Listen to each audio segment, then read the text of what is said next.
Pre-Hispanic Mexican History for Beginners. Welcome to our course of Mexican History. My name is Lorena. Nice to meet you. I hope you to enjoy this journey in my country.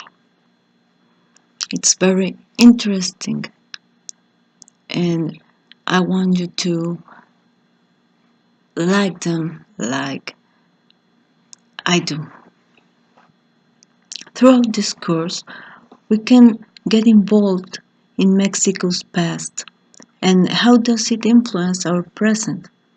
We're going to learn about pre-Hispanic people, their culture, and their search for a place to settle down.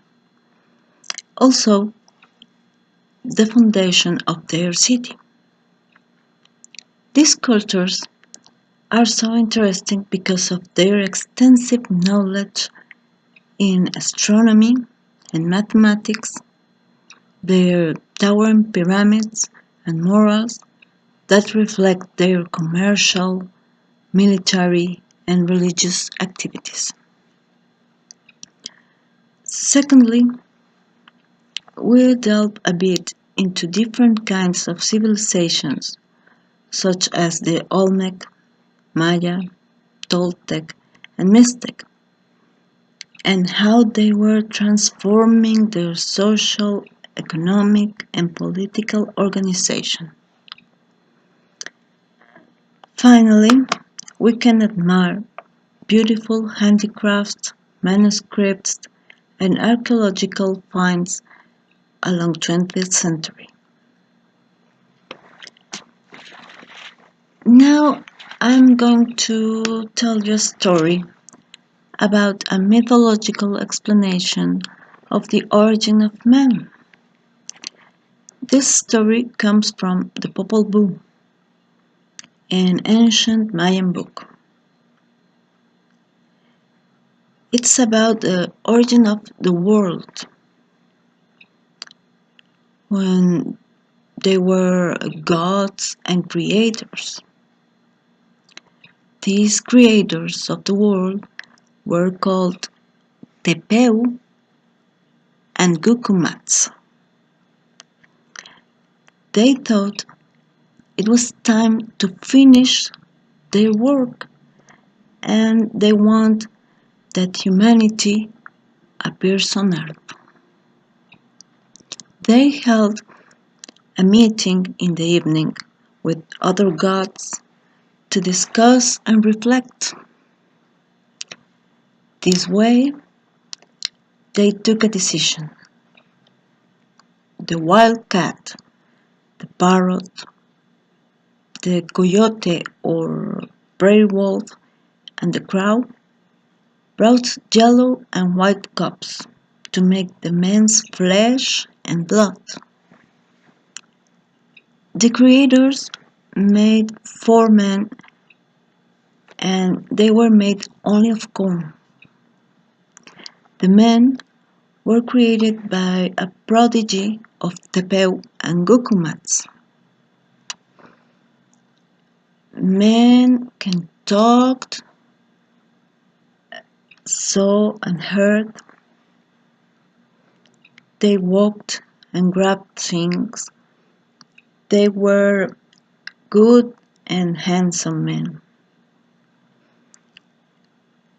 They were endowed with intelligence and wisdom.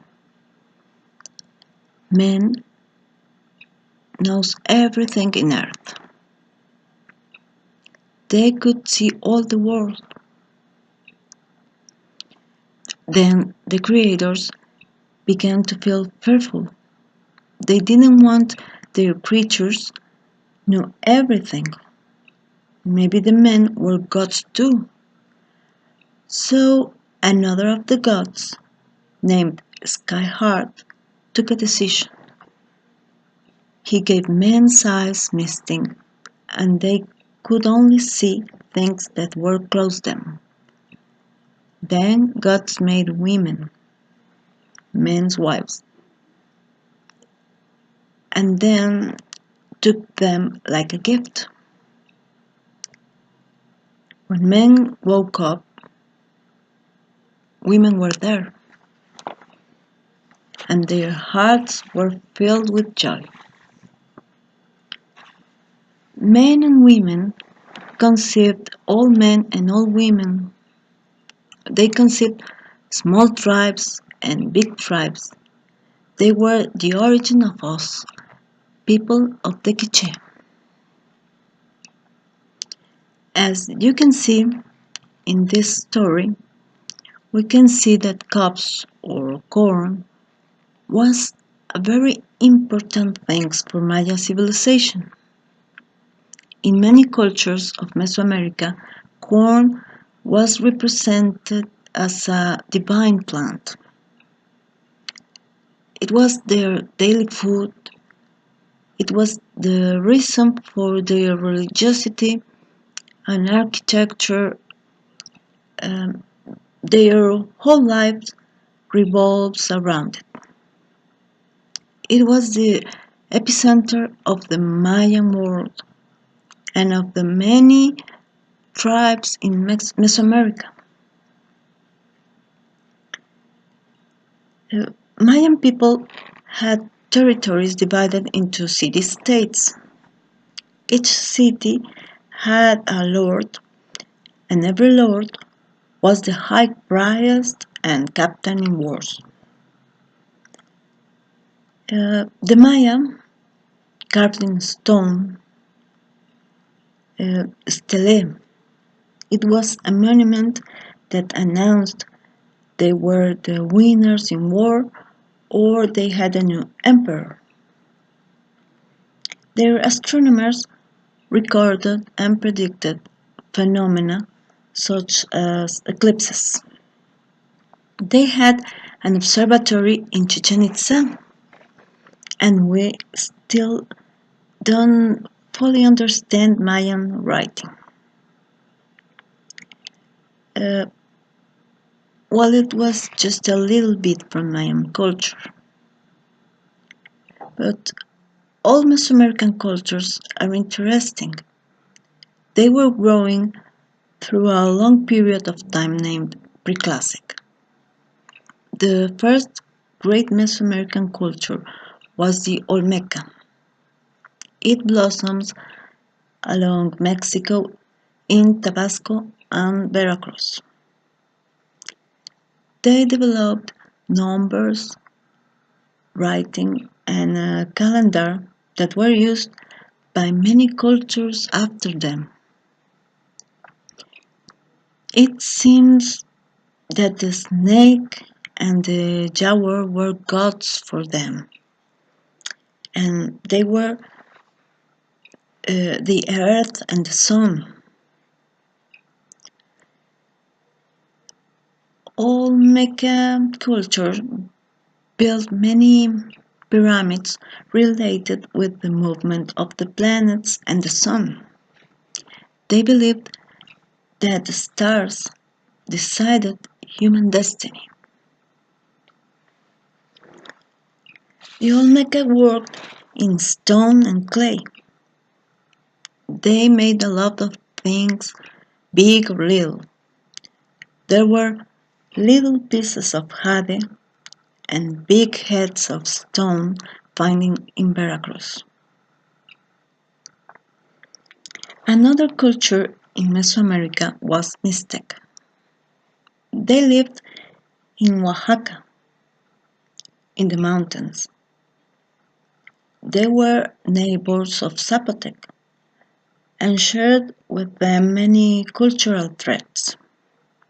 They both were neighboring people, and they defended their territory from Mexicans, although they were rivals. In 8th and 9th centuries, many cities were destroyed. We don't know why, but it was a long period of time, about 100 years. There arrived another groups of people. They were hunters and collectors, and they invaded all the towns. stealing them and appropriate from their knowledge and traditions. One of the tribes that arrived to Mesoamerica was Tolteca. That reminds me about discrepancies of writers and investigators in the relationship between Toltec and Maya cultures. It's true that the Toltec were influenced by the Mayans, but there hasn't been tested an invasion to Yucatan or vice versa. Toltecs lived in Tula. It was their capital city. In this city, there is the Chacmol, which is a characteristic figure of Toltec culture. Even though many historians and archaeologists consider that evidence isn't enough for a determination that Toltecs were based in Tula. At present, many Mexican people still speak native languages.